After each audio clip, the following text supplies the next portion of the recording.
right, let's go. Let's make some. Lincoln, wait. Logan is going to teach us how to make a plane. Hold on. Let's go. Hi everybody, my name is Logan. Today I'll be teaching you how to make an airplane. This is just like an everyday airplane. It's pretty easy to make. So first, like every airplane, you want to fold it like this. We're folding in half.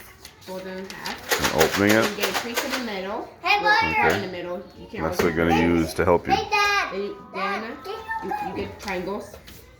Hold on, wait. Fold them exactly at the crease. Then you fold the triangles again.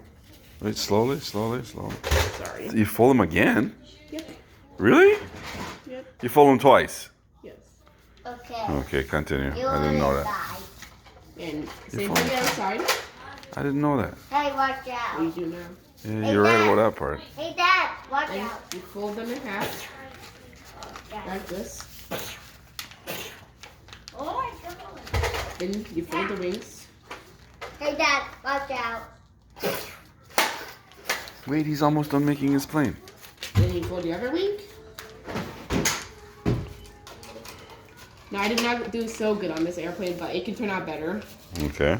Then you have your airplane. You can fold the sides like this if you want. What does that help do? That keeps air on the airplane. All right, let's But you do don't it. always have to do it. I rather not have it. I don't know why. Okay, so it will help you fly then, huh? It will help you fly? Okay, let's see. Let's see. That's the end of it. Yeah. Bye. Yeah. Ooh. And